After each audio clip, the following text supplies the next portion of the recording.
webinar today. Very thrilled to be back with you. It's been, I guess it's been a couple weeks. The last webinar we had was, we had a couple friends from alternative settings in New York. It was an awesome discussion. Hopefully you had a chance to check it out. If you didn't, you can always go back after the fact and look them up on our website, whytry.org. I think /webinars is where they're at. But that was really fun. We had two great principals that had some really, I think, helpful insight that's pretty applicable to all settings. My name is Jason Johnson. I get to be the lucky one to host these webinars. And today we're going to be presenting a little bit more specifically on kind of our own resilience model. And I'm really excited for that. It's one of my very favorite things to discuss. And we've got a great guest today to help out with this. Before I introduce, actually, let me introduce our guest, and then I'll give you kind of my official request from you before we get into the discussion. So thrilled today to have with us Hans Magleby.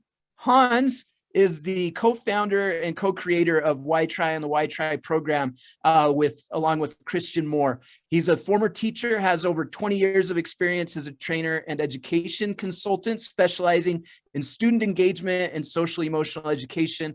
Hans frequently speaks to audiences of educators, administrators, counselors, and mental health professionals across the U.S., has a diverse background in technology, product development, and instructional design, former art director for a video game company and technology entrepreneur. He's got a passion for using technology to teach and engage youth and has been dedicated to the growth and mission of the WhyTry organization while developing practical tools to teach resilience and motivate youth. Welcome, Hans. Thanks, Jace. So it's good to be here. Hans is always here for these webinars. He's usually in the background, kind of helping out with tech stuff and choosing voluntarily to remain in the background. And we coaxed him out of the background to hop on today because this is a subject that I think he's very qualified to speak around, and his perspective and experience around this will be helpful. So appreciate you joining us. Thank you. Today, we're going to be discussing a model and approach for helping students develop resilience. As I mentioned, my name is Jason Johnson. My background is I'm a school psychologist, came over from the world of public ed about 6 years ago.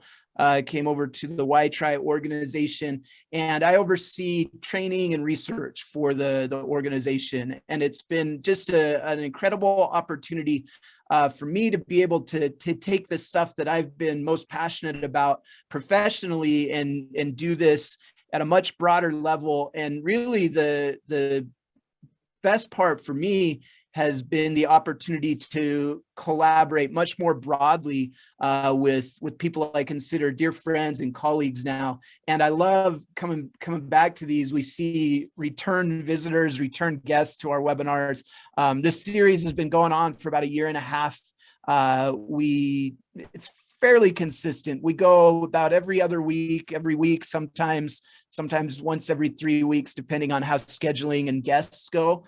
But this has been a really fun thing. We started during the pandemic as a way to stay connected to our friends out there. Organizationally, we've been around for about 20 years. And this has been a great way to stay connected, and also a great way to meet some new incredible people and get some great guests on. We try to bring guests and subject matter on that's going to be helpful and practical for all of you as attendees. And then the other thing that I wanted to mention is the chat within the webinars has turned into a really fun kind of community within a community, where we get people that have been really great about sharing ideas with one another, and the comments are always fun.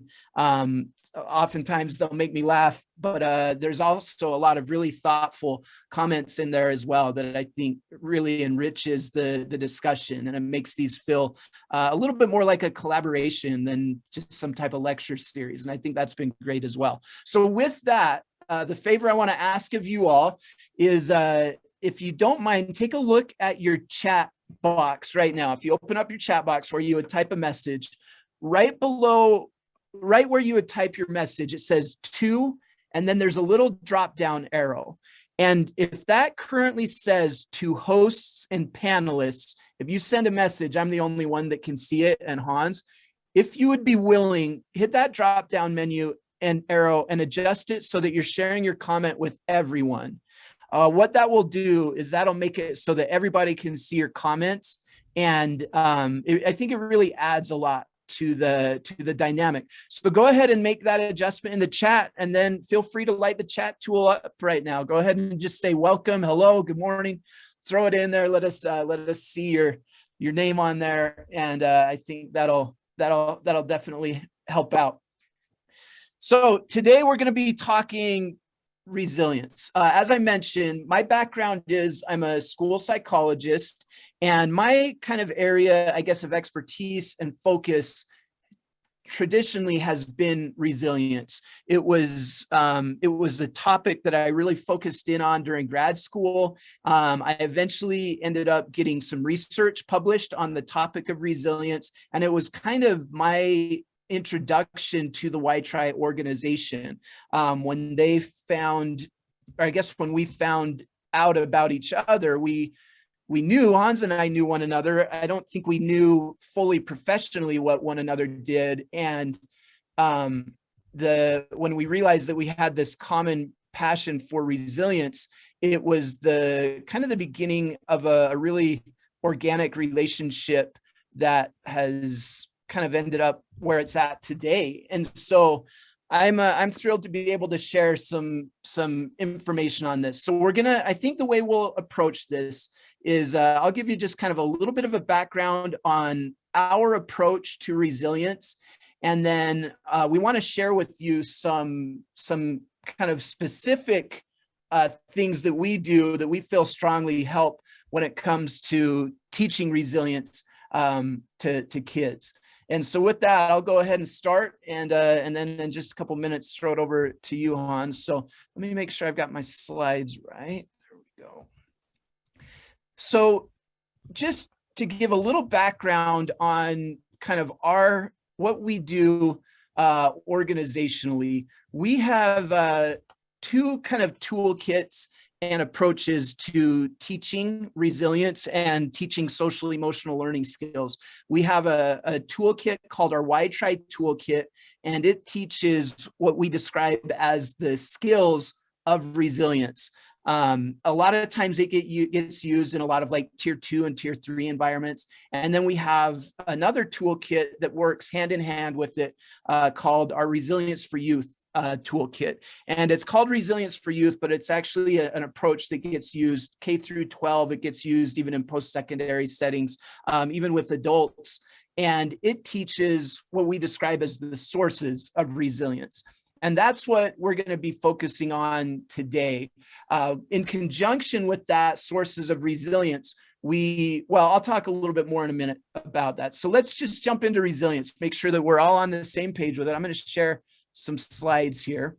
Now, some of you that have been on before have heard us talk about this thing that we call the new 3 R's that kind of functions as the foundation of what we describe as the WhyTry approach.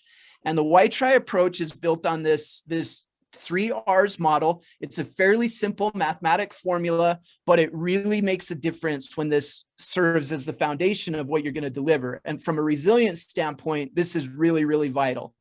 I'm not going to go into much detail on the first 2 R's. We've talked about those before in some of these, but the first 2 R's are relationship and relevance. We are a relationship-based organization. Everything that we do is designed to try to build, strengthen, and improve relationships. And then we want to make sure we're delivering our content with relevance. We need to make sure we're helping our students and our kids see how our material applies to their life, how it's relevant to their life. And you put those 2 things together, and that gives you the 3rd R, which is where we're going to focus today, which is that R of resilience. And resilience is very connected to those other 2 ingredients. But resilience is really all about, well, actually, let me find out from you. what do you go ahead and respond in the chat and just type the first word or phrase that comes to your mind when you hear the word resilience. What's the first word or phrase that comes to your mind when you hear the word resilience? So Kaylee says bouncing back, grit, bouncing, recovering from adversity, strength. These are great. These are all ingredients of resilience: commitment, endurance, unshakable. Oh, this is awesome. I wish I could make a word chart around these.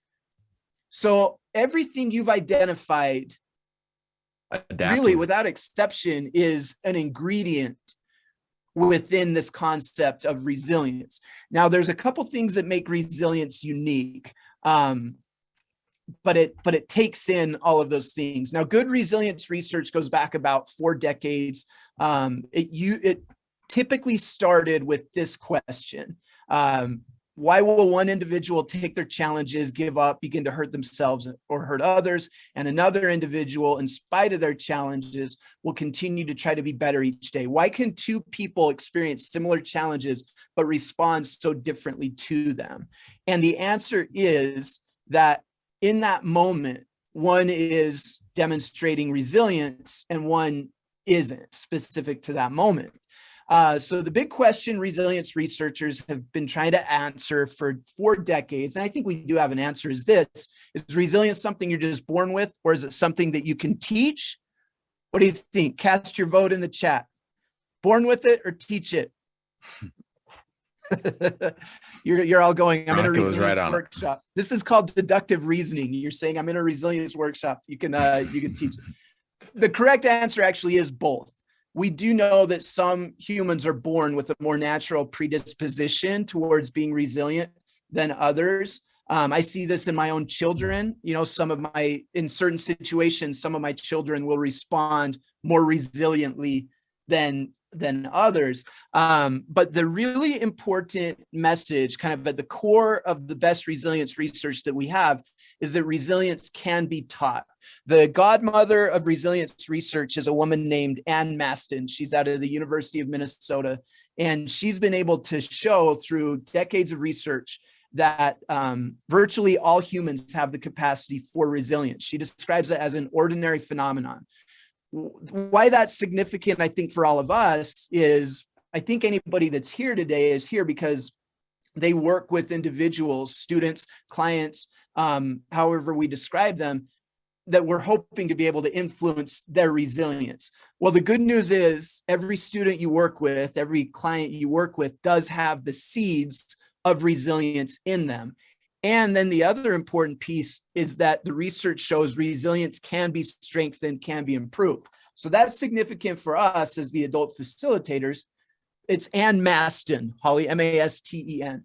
That's significant for us because that means that gives us hope that we can influence resilience in the lives of these individuals that we're working with. So our basic definition of the word resilience is this: the ability to bounce back when you have every reason to shut down, but you fight on. And then our expanded definition, and so about 6 years ago, we helped our founder, Christian, write a book called The Resilience Breakthrough. And here's the expanded definition from that book. It's the ability to bounce back when you have every reason to shut down, but you fight on.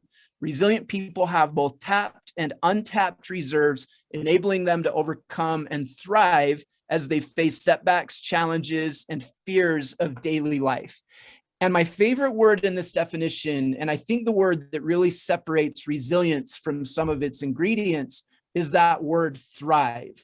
You know, it's one thing to endure or survive, but we know through trauma research that you can endure something really, really challenging and be so impacted by it that it affects your ability to thrive. And the goal with resilience, when we describe bouncing back, is really a goal of helping individuals thrive through adversity.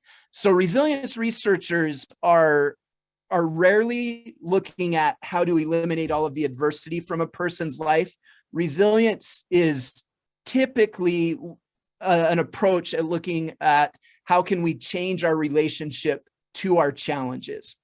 And so for me as a school psych, that was really important to understand, because I would get discouraged sometimes especially in my first year, working with kids through really, really challenging situations. And I would come home and just wish I had the magic wand where I could eliminate this generational poverty, these cycles of trauma, these cycles of abuse, etc. And when I finally understood that resilience isn't necessarily about eliminating challenges, it's more so about changing our relationship to challenges, that was encouraging for me, because that felt like something that was more realistic that I could do as a practitioner. I may not be able to eliminate this thing, but if I can help change the relationship to it, then that's huge. Now, back to the new 3 R's, I want to just mention one last thing about resilience, and then I'm going to throw it over to Hans to talk a little bit more about it. I think it's important to remember, I won't go into a lot of the boring details, but resilience research is usually comparing risk factors and protective factors. And there's one protective factor that shows up much more consistently than anything else. So if you look at 40 years of resilience research and look at kids that rank high on resilience scales, there's one protective factor that shows up more frequently than any others. I'm guessing some of you could guess it. Do any of you know what the most common protective factor is? Yeah, Missy, you're right there. It's the presence of at least one caring adult. When kids can identify at least one caring adult in their life, it dramatically increases their likelihood that they'll show resilience on a resilience scale. So that's the second piece that I think is really critical for us to remember as adult facilitators. And that caring adult does not have to be a biological parent. It can be a teacher, a coach, a mentor, a counselor, a caregiver, any of those hats that we might need to wear. And so that puts us as educators and mental health professionals in kind of rare space, because we have the opportunity to be that caring adult. And that kind of makes up the foundation for how we approach resilience. We start by establishing a relationship. If kids can view us as a caring adult, that becomes the foundation for resilience to start to grow. Then if we have a good model with practical strategies and skills that we can teach on top of that, that really becomes the formula to answer that original question of how do we teach resilience. So the WhyTry approach to that is multifaceted, and we have kind of a suite of material. We look at resources for our students. We look at resources for ourselves to understand and become more resilient individually. And we even look at resources for parents, because family support is a thing that comes up so frequently. So I'm going to throw it over to Hans now and let Hans talk a little bit more about kind of our approach to resilience. And go ahead and take it away, Hans. Thanks, Chase. You let go your share. All right. Let me see if I can share my screen now.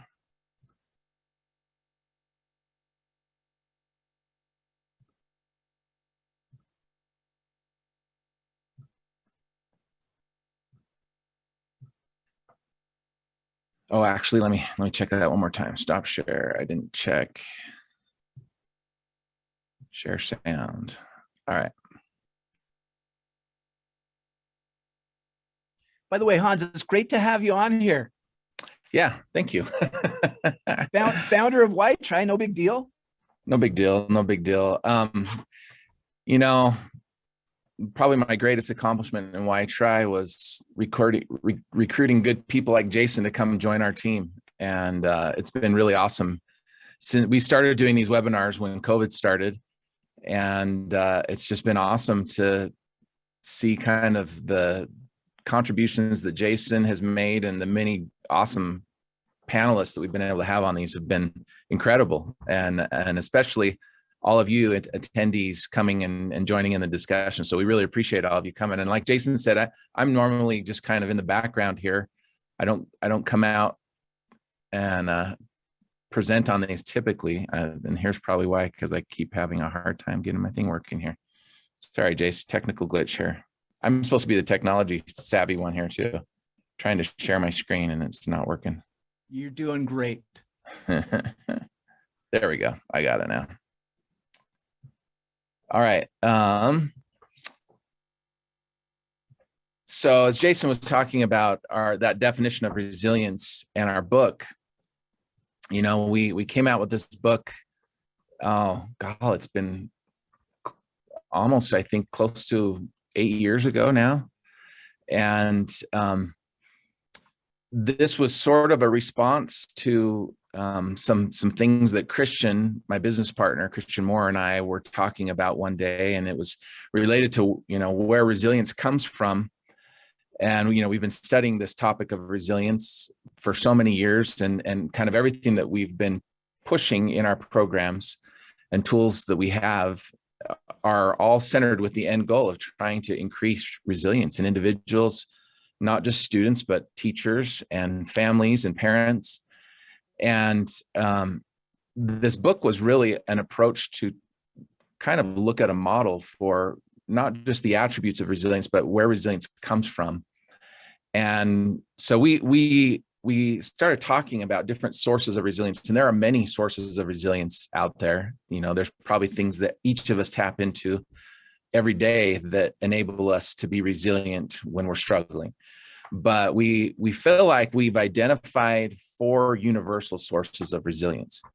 And as we started looking at those, we realized that many of us will gravitate towards one of these sources. But what's really powerful is people that are very resilient, you'll notice, will often be tapping into each of these 4 sources. And I think I'm naturally prone to a couple of them. Christian's naturally prone to a couple of them. And he was kind of looking at this and going, you know, these are my strengths and these are your strengths. And as we talked about them, we thought, wow, what if I could tap into some of the sources that Christian taps into? My overall resilience would increase. And what if he could tap into some of the sources that I had tap into? You know, his overall resilience would increase. So here are the 4 sources. I just kind of want to share them with you, what they are and what they mean. The first one we call relational resilience, and that's what Jason was kind of talking about. One of the most important protective factors is that relationship, you know, for kids with an adult that cares. Relational resilience is just the simple idea that when you are struggling, when you're experiencing some kind of challenge or adversity in your life, you tap into the knowledge that other people depend on you. You know, the fact that you're part of a team, or that you have maybe you have a family. You know, as a parent, I have 5 kids, and my wife and I have 5 kids, and I end up doing things all the time as a parent that I probably wouldn't do just for myself, but I will push through challenging moments because of the knowledge that they depend on me. Similarly, our team here at WhyTry, you know, this last 2 years with this pandemic has been a real challenge to the work that we do and how we kind of keep things running.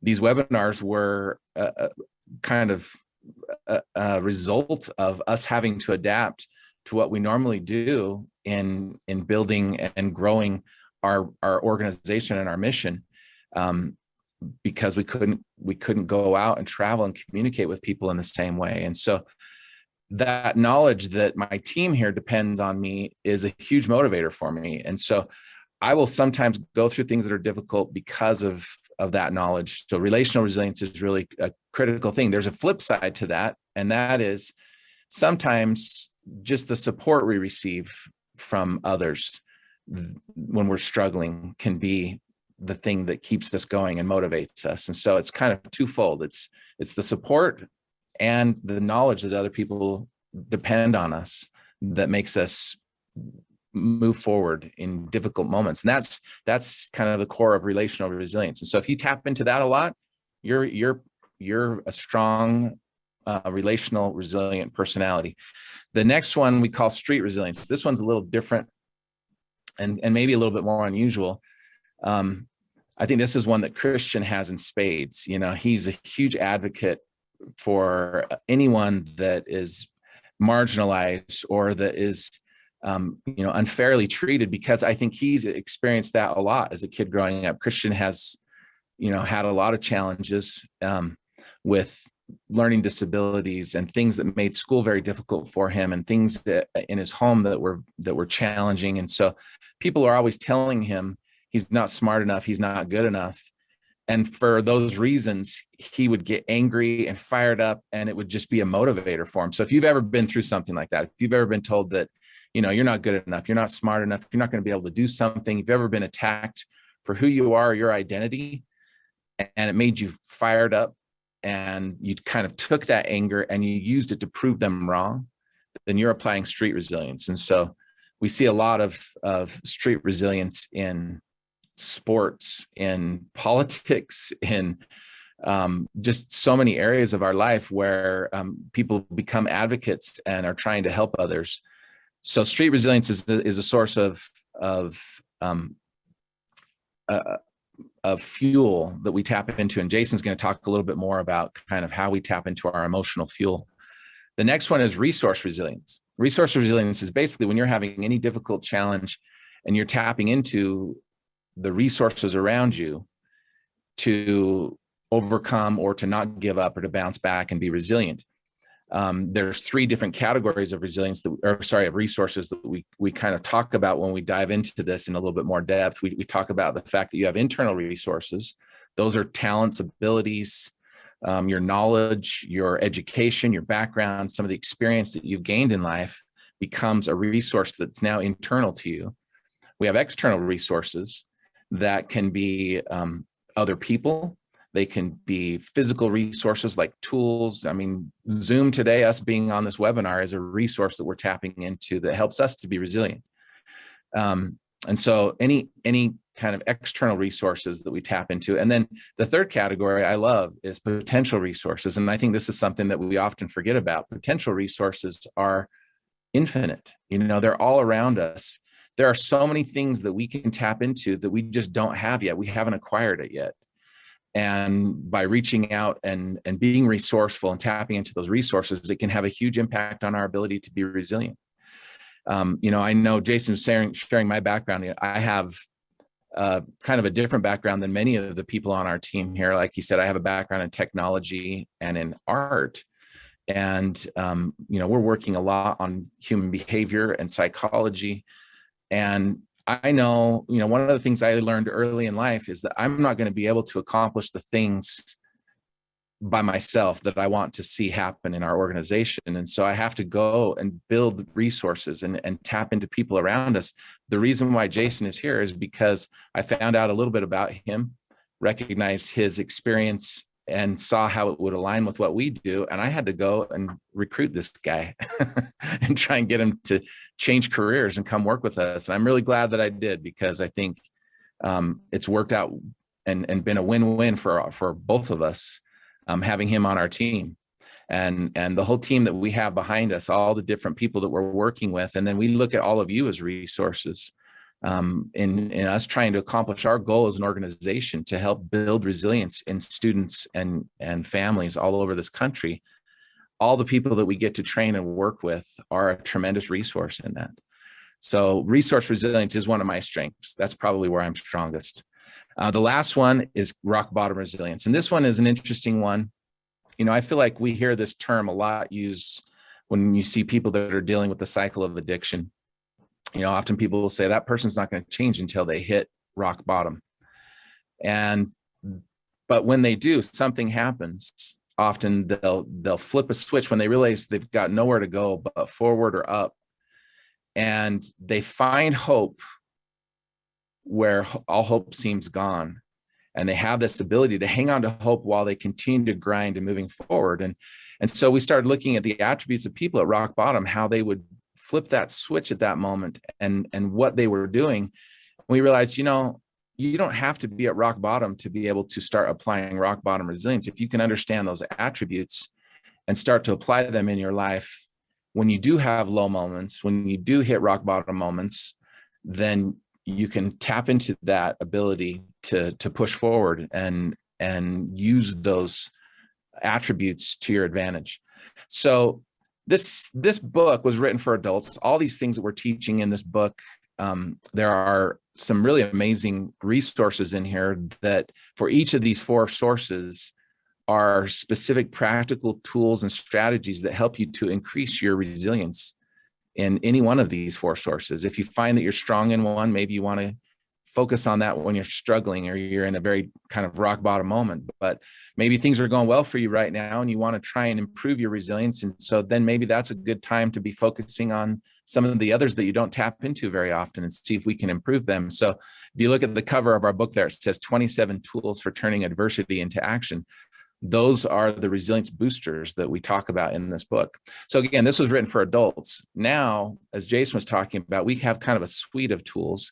So we'll do training on this for adults, and the leave behind here for them is the resource that is in this book to try and help you improve your own resilience. But we also like to teach this to kids, these same 4 sources. And there's a simple way that we do that. I want to just share it with you real quickly. This is a metaphor. Everything that we teach in WhyTry is based on visual metaphors. That's kind of my passion. I love sort of that, the ability to take a visual image and make it something that takes on a new meaning and helps kids understand things that are difficult to understand in a simple way. So I'll teach this to kids and I'll ask them, have you ever played with matches before? You know, I usually get a good response. We start talking about, you know, you see all the pyros in the room, and I'll say, if you light a match, when, you know, you may hold it for a moment, but to put out that match, what do you usually do? And most will say, I blow on it. You know, you just, a quick little puff of your breath is going to blow out the match. If you try and light a match outside and there's a little breeze, it's really difficult. It will go out very quickly. So it's kind of a fragile flame. It's a fragile little fire that we have there. What if you have a campfire? It's a little bit different. Can you blow out a campfire like you can a match? I'm going to ask you all, what happens if you blow on a campfire? Give me a quick response in the chat window here. Yeah, you all got it, right? You've probably experienced this before. It gets bigger, right? It grows. I don't know, maybe if you had like enough wind, you might be able to get it to go out, but in general, it's just going to get bigger and stronger as you blow on it. You're actually fueling that fire with more oxygen from your breath. And so what's the difference between the match and the campfire? Why is it that you can't blow out a campfire? What do you all think? Give us a quick response here. Todd, awesome. The size, Todd said too much fuel. So if you look at that campfire, we've got 4 logs there that make up a fire. And, you know, those logs represent the fuel for that campfire. In a similar way, if you look at the match, the fuel for that match is just that little stick of wood and maybe a little bit of chemical on the tip that was used to light it, but it's very fragile. If we kind of think of this metaphor, this fire kind of represents our resilience. If we think about how fragile our resilience can be when we don't have enough fuel, it's very easy for us to give up when we go through a challenging moment if we don't have the fuel to stay resilient. And so these 4 logs represent the 4 sources of resilience that we've gone through, and we'll talk about those with kids. So the first one, remember, relational, street, resource, and rock bottom. We'll give them a definition of this, kind of talking about each of those. But then, you know, I'll point out something important about campfires. I don't know if you've ever done this. If you want to try an experiment, it's kind of interesting. If you go get like some small sticks, maybe some kindling, and light it, and then put one big log on top, what will happen?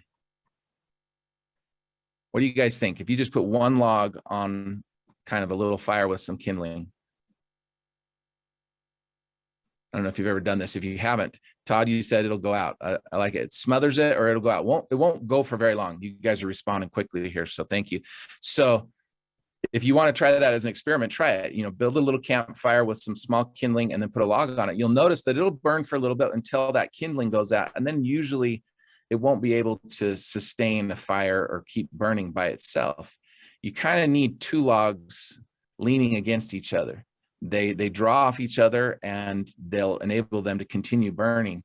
And the more you have, you know, 3 or 4 logs in there, the stronger that base of the fire is going to be, and the stronger the flame will be, and they'll actually burn and utilize that fuel. It's kind of similar for us.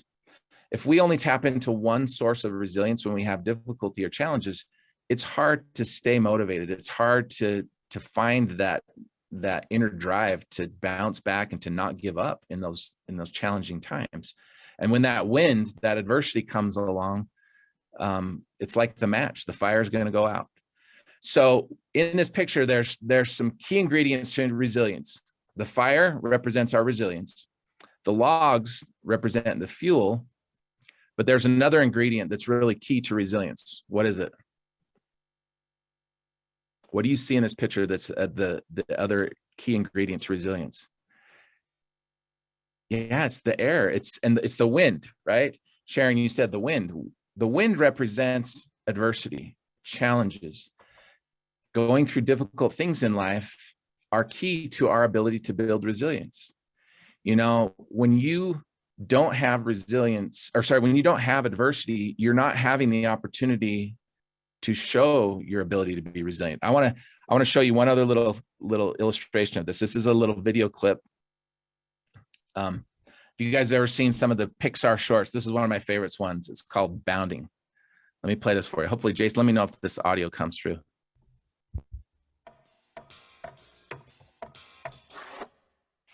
Yeah, I can hear it. Good. Okay. See if you can see the parallel to what we're talking about here.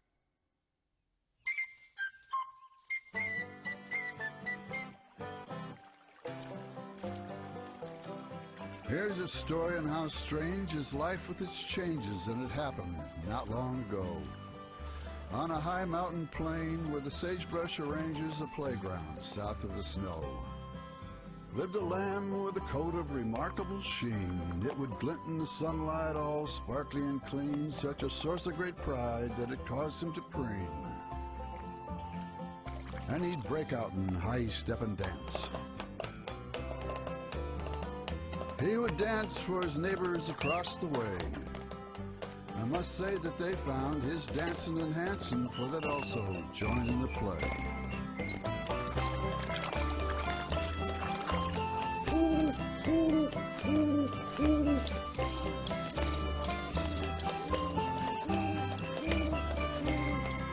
Then one day,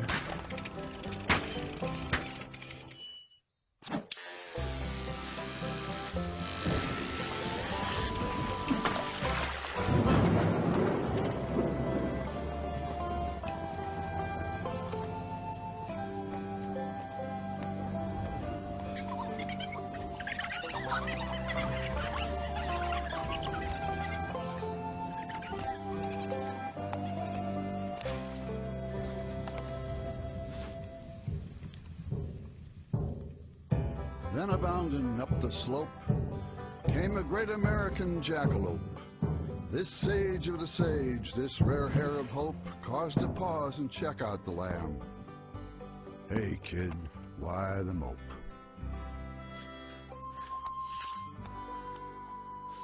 Well, I used to be something all covered with fluff, and I'd dance in the sunlight and show off my stuff.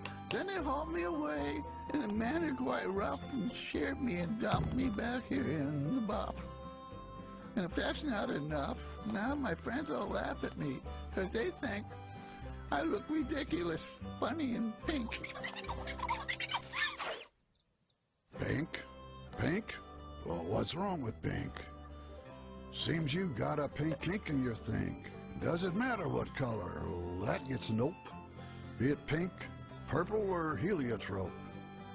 Now, sometimes you're up and sometimes you're down. When you find that you're down, well, just look around. You still got a body, good legs and fine feet. Get your head in the right place and hey, you're complete. Now, as for the dancing, you can do more. You can reach great heights. In fact, you can soar. You just get a leg up and you slap it on down, and you'll find you're up in what's called a bound. Bound, bound and rebound. Bound and you're up right next to the sky, and I think you can do it if you gave it a try. First get a leg up, slap it on down.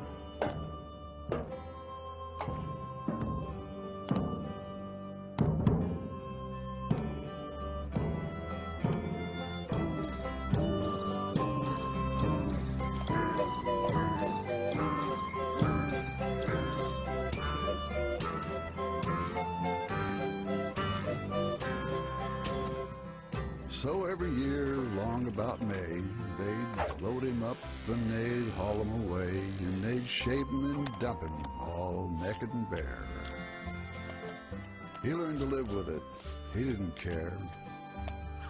He just bound, bound, bound and rebound. Ooh, ooh. Now in this world of ups and downs, so nice to know there are jackalopes around.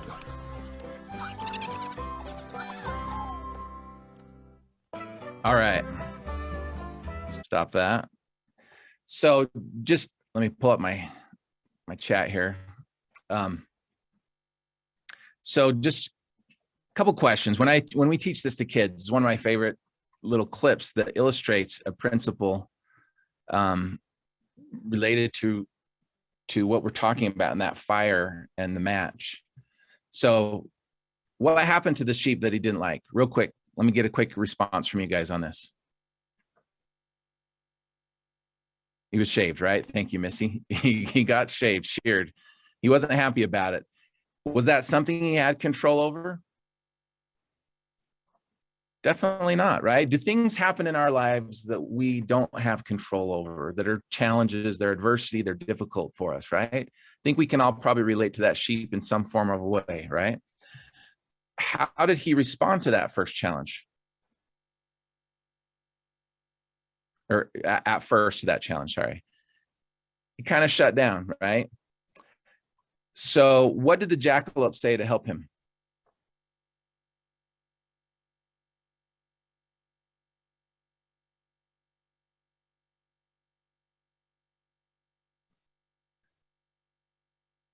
He said, you got a kink in your think, right? He said he tried to help him change his thinking. You got almost everything you need. Now get your head right, right? And so he started bouncing. He started helping him bound and rebound, that's that definition word that we use in our definition for resilience, the ability to bounce back when things that are hard happen to you. I love the end result here was he changed. How did that bouncing back, the bound and rebound, change the sheep? What did you notice there?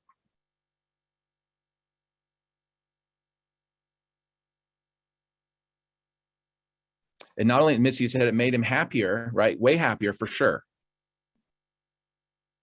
As he was accepting and prepared, Melody said he was ready for it the next time. That's what I love, Marilyn, that you said. In fact, when they came, he actually stuck his leg out, just waiting for them to shear him, because he didn't care. He had learned how to be resilient in those moments, and he didn't have any fear of the future. I think probably the last one, most important question here, so how do you see that same challenge in the future? It was smaller. Sorry, this was the last one here.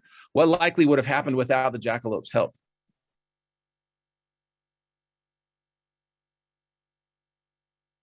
What do you think? He might have struggled and stayed in that situation. One of the things that I love about our emphasis on resilience and all that we're doing is this isn't really a program about success, or our approach isn't really an approach about success, because we don't always control that. But we can control how we respond and bounce back. We can control our resilience when difficult things happen to us. Difficult things happen to people all the time that they don't want, or they don't deserve, or they haven't planned for. But what kind of a difference can we make if that's our emphasis? How can we be like that jackalope? I think that's one of my favorite things about this little simple principle. So this is just kind of an idea to show you guys how, or an illustration to show you how we teach these principles to kids in a visual metaphor. It can be a very powerful thing just to have this discussion, share the metaphor, and then show a little clip that illustrates it. Okay, Jason, I'm going to turn it back to you. Jason's going to share one other little illustration like this that we do.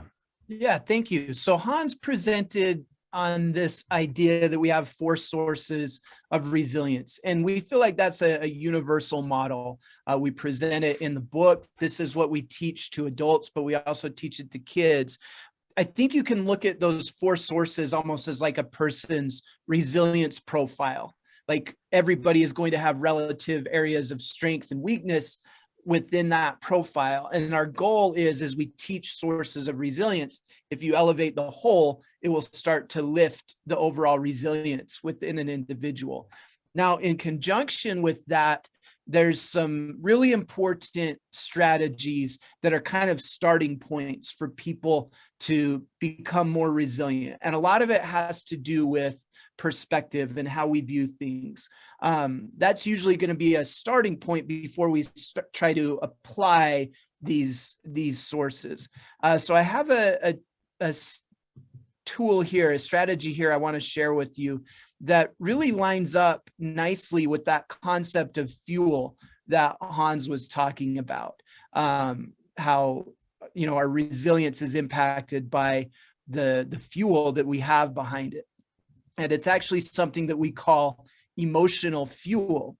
So as Hans mentioned, we teach, part of the way we teach things is through visual metaphors and images. And so the image I'm going to teach here involves a battery, a car battery. So raise your virtual hand. I think there's a virtual hand raise on here. Raise your virtual hand if you've ever gone out, had the experience of going out, getting into your car and try to turn it on and it just won't start. The battery's dead when you go out and get in the car. Perfect. I think I'm seeing most of the hands go up. I've definitely experienced that. Any wise advice? What tips can you give me if I go and get in my car and my car battery's dead? What should I do? or what can I do? Get a new battery. Get a new battery, right? Call AAA sometimes is the response. Do any of you have experience successfully getting a dead battery to go again?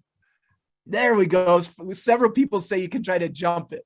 I love the recommendations to call dad or call AAA. By the way, or husband, yeah, or wife, that would be what we would consider resource resilience. Those are all resources we can tap into.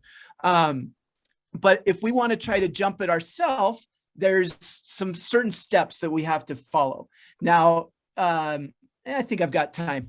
Anybody give me just the brief steps? What are the steps for jump starting a dead battery? You gotta have another car with a battery that's functioning, right? And then you got to connect the cables. You got to hook up the cables. Can I hook up the cables any old way? Does it matter how I connect the cables?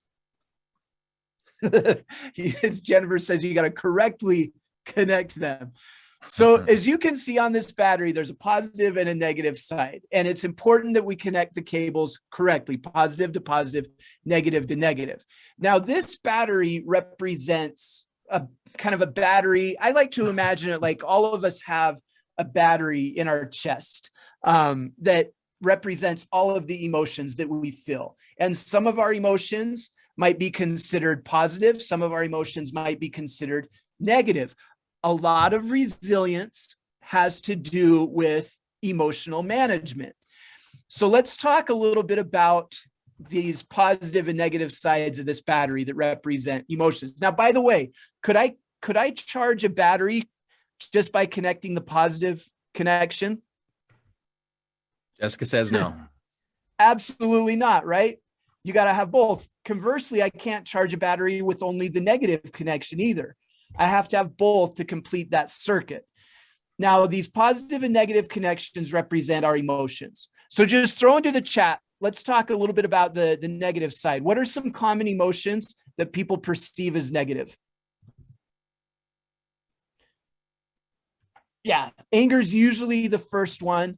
In the interest of time, I'll throw a list up to accompany your comments. Here's some common quote unquote negative emotions: anger, shame, stress, fear, disappointment, frustration, anxiety, confusion, sorrow, etc. Now, I want you to think about the kiddos that you work with or the clients that you work with. What are some common things that your clients or your kids do as a result of quote unquote negative emotions? What type of behaviors do you see? They might skip school. They might shut down, cry, physical violence, lash out, drugs and alcohol, use profanity. I I should probably admit to being guilty of that one myself.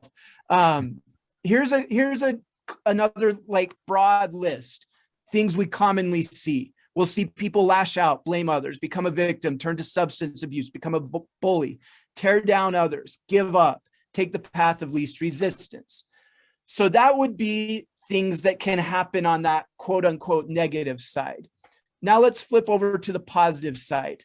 Tell me, what are some of the common emotions that people perceive as positive?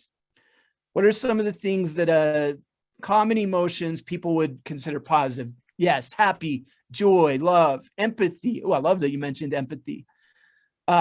Determination, complacence. Although sometimes, well, I won't get, yes, all of the above. Some more. Self-respect, relax, happy, gratitude, hopeful, accepted, love, pride, calm, joy. Now, I want you to think about the kids and clients and students that you work with.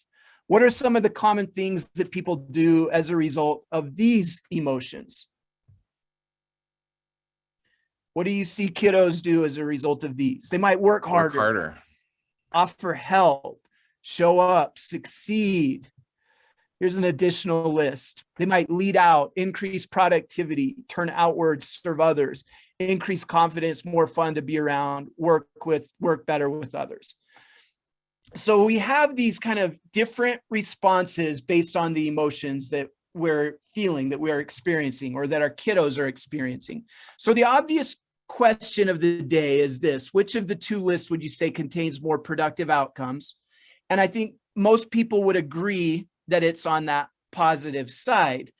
But the challenge is that we live in this place called reality.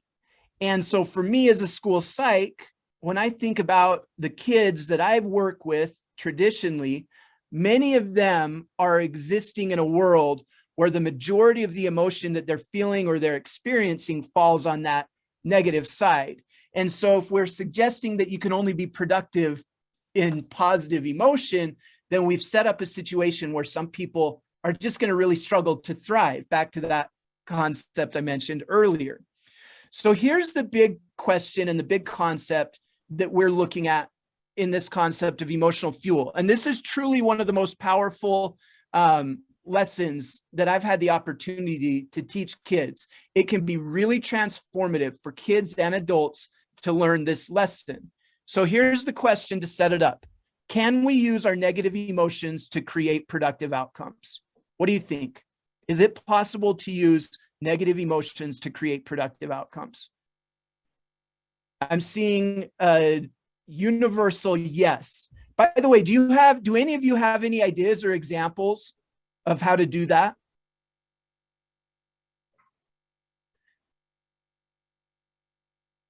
Any thoughts on how you might do that?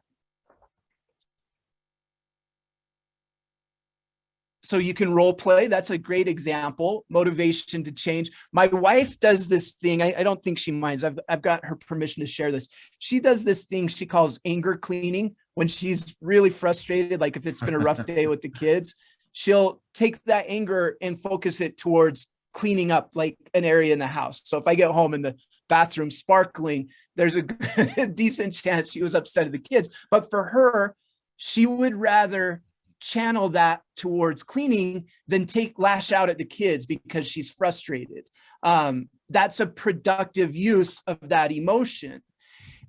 Some other examples would be, Sharon, create art. Artists, musicians have done this forever. Some of the best art we have is people channeling negative emotions, athletes driven from loss, a moment of failure, a group, Mothers Against Drunk Drivers, are taking a very traumatic situation and trying to channel that. Exercise is a big one, Isabel. Grief, the inventor of insulin, was a scientist that lost a family member to complications with diabetes, and they channeled that grief towards trying to find a solution, ending up discovering insulin as a solution. We know that we can channel these things. Now, us as the grown-ups in the room have figured out how to do this in many cases. We all experience negative emotions, but for our kids and our clients, a lot of them haven't figured this out yet. So from a resilience standpoint, this is really, really vital. This is the starting point towards being resilient in many cases. Here's your key concept. All emotion is fuel. If you're only tapping into the positive emotions and overcoming challenges, then you're only using half of your ability to be resilient. One of the reasons that this is so empowering is we have kids that have situations that legitimately would cause anger or frustration or outrage in a lot of people. And if the message that is being communicated to them is, well, you just need to paint a silver lining on it or look at it differently, well, sometimes it's really hard to do that. Like I've had moments of anger or frustration where I go, I can't not feel this. But emotional fuel normalizes that emotion. It doesn't say you shouldn't feel that. In fact, it says all of that emotion is good as long as we learn how to channel it properly. I don't think I've ever sat down with a kid and said, you shouldn't be angry in that situation. More often than not, if I have a kid expressing anger or frustration to me, I think to myself, I'd probably be angry if I was in that situation as well. You know, I could ask you the question, is anger a good thing or a bad thing? I mean, the answer is, it depends, right? Yes, it's neither or both. If I get angry and lash out and hurt somebody, that anger is a problem. If I get angry and get involved in advocacy work and try to better a cause or become part of a cause or improve something, then that anger was actually a good thing. That's a mature view, but we can start this process even with young kids, helping them recognize, and I have taught this to young kids, all of your emotion is fuel. It's okay to feel that anger. It's okay to feel that sadness. Now let's figure out what we can do with that. That's emotional fuel, and that's the first step towards being resilient. Resilient people still experience all of those emotions, but they channel it a little bit differently. I've got a brief video. I hope it's okay with you, and we're recording this. We're probably going to go about 5 minutes over the hour. I hope that's okay. We host these, so I guess we made the rules. We can it's all right with us. If you miss out, you can come back. If you need to take off, you can come back and watch the recording and see the part you missed. So absolutely. So I've got a video here of a oh, where did my video go? I just lost my video. You know what? In place of a video, let's do a quick activity. So we teach a lot with, Hans already showed a video, so this will be good. I'll do an activity instead. We teach a lot with activities, and we try to help people experience things as we teach them. So this is an activity called Eye for Detail. And I don't know, do you remember back in the day when you would go to like a doctor's office when you were a kid, and they would have the old Highlights magazine, and there was an activity in the Highlights magazine where there would be two side-by-side pictures, and you'd have to spot the difference between the two images. We're going to do a version of that activity, and then I want to show you how we can connect it back to emotional fuel. So we're going to start off with an image of The Simpsons. Type into the chat, what differences do you notice between the two pictures? Jessica was right on it. Jessica, you were born to do these games. I can tell. I love it. Perfect. We've got, I think you caught them all. Let's see. Boom. There it is. We got them all. I think that Adam's apple is actually a bead on the necklace that got turned the color of her neck. All right, let's try another one. Mario and Luigi. See if you can spot the differences. You didn't know you were going to get to play a Highlights magazine activity in the webinar today. Letter on the hat, socks, the mushroom, the eyes. All right, you're right on it. Okay, let's see how we did. Boom. I think we got them all. Did you get the button? Yeah, you got the button. Okay, we'll do one last one and then we'll process this. To the wonderful world of Disney. Now, this is interesting. They're definitely slower coming in here. We got the bow. We got Minnie's bow color of the bow. Dog bowl. Shirt, Donald's shirt, Pluto's ear. All right, let's see if you got them all. Only one person mentioned one, and I'm surprised you got it. A lot of times people don't even catch it. I think it was Isabel that caught the piece on the house. The molding on the house is the one people usually miss. So let's process this. Now, Hans did a great job of processing the bound in video, and I'm going to process this. You hear me use that word processing. When we teach skills of resilience, when we teach social emotional learning skills, processing is one of the most important tools that you have. To go back to the new 3 R's we talked about, this is how we create relevance. This is how we connect the thing we're doing now to the concept that we're teaching. So let's process this together. Oh, wrong one. There we go. First question. Which image was the easiest to spot the differences in? Vote in the chat. There's not a right or wrong. This is your own personal opinion. Simpsons. Yeah, I think most people would guess the first one or the first two. Looks like Simpsons probably with a slight margin. How about this? Which image was the most difficult to spot the differences in? I think everybody agrees that it was Disney. Why was that last image more difficult to spot the differences within it? What made it more tricky? More details, more characters, it was busier, there was more going on.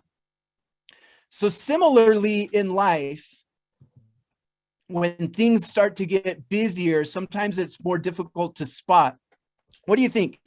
Is it sometimes difficult to identify those small changes in our own emotions? Chrissy, you're going to, jealous of you, Chrissy. It is. So just like in those series of images, the small, busy details were harder to notice. Well, in life, sometimes it's difficult to identify the small changes in our own emotions. So what are some things that we can do to identify the small changes in our own emotions? Pause. Take a breath, take a step back, self-care, journal. Exactly. There's a really nice connection between emotional fuel and the concept of mindfulness. I'm guessing many of you are fans or proponents of mindfulness. This is part of why teaching mindfulness to kids has value. When we start to recognize the emotions taking place within our body, then we can start to channel those towards productivity. And that is the first step towards building our resilience fuel and being more resilient in the face of adversity. Again, resilient individuals still experience the same frustration, anger, outrage that the rest of us do, but resilient individuals tend to be able to channel that towards productivity. All right, in the interest of time, I'm going to throw it back to Hans and let him kind of conclude. We actually have, I think, kind of an exciting thing Hans wants to share with you, and we'll just conclude here in this last couple minutes. Thanks, Jace. Let me share my screen one more time with you. So we want to give you one takeaway today. We just thank you guys for coming to our webinar, and we're excited that you could be with us. One thing that we started doing right when COVID hit, we had been working on this as kind of a companion to our program that we use to teach some of these principles to kids. I'll show you just kind of what it looks like here. This is our toolkit for resilience for youth, where we go through the different resources that we have that we're able to teach these principles in all these lessons, built around the 4 sources of resilience and those principles of emotional fuel. We have another one that's called flipping the switch, which is kind of a universal resilience principle. But so we have a series of resources that are part of our curriculum that's used in schools to teach this.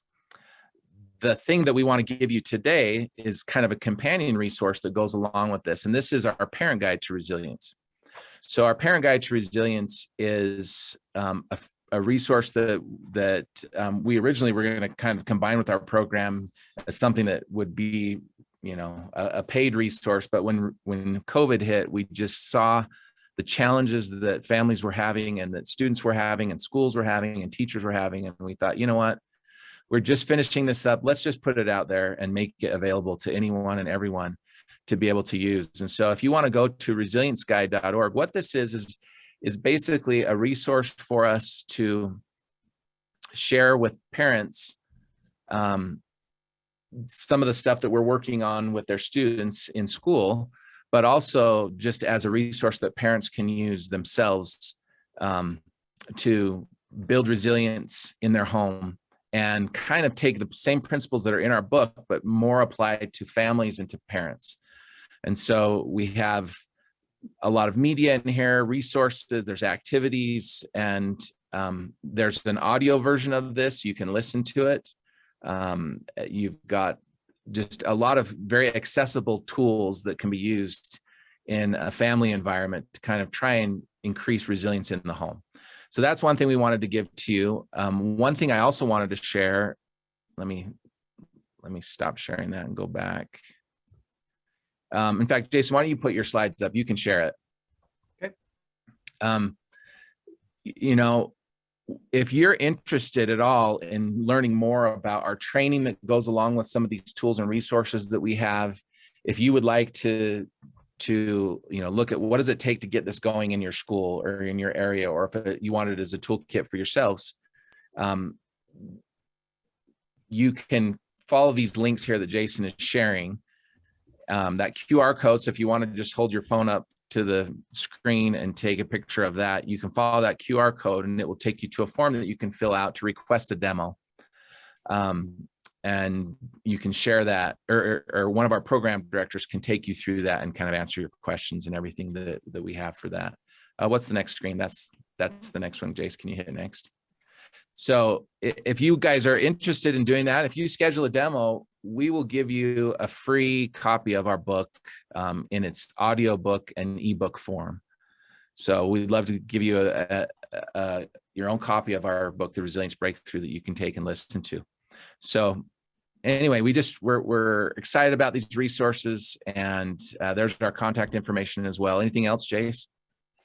No, I think that's it. A couple of people have been asking about, is this recorded? Yes, this was recorded. We usually send a follow-up email out to our attendees. And so if you're wanting to get the link, you can look for that. You can also go to whytry.org/webinars, and we have a really incredible library of previous webinars. This one should be up probably by tomorrow.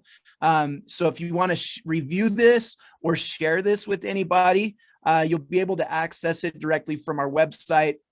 And then, as Hans mentioned, we really do look at this as a suite of material, and we definitely want to be as generous as we can with stuff to help you out. But then we would also love to see any of you in future trainings that we hold as well. We definitely would love that as well.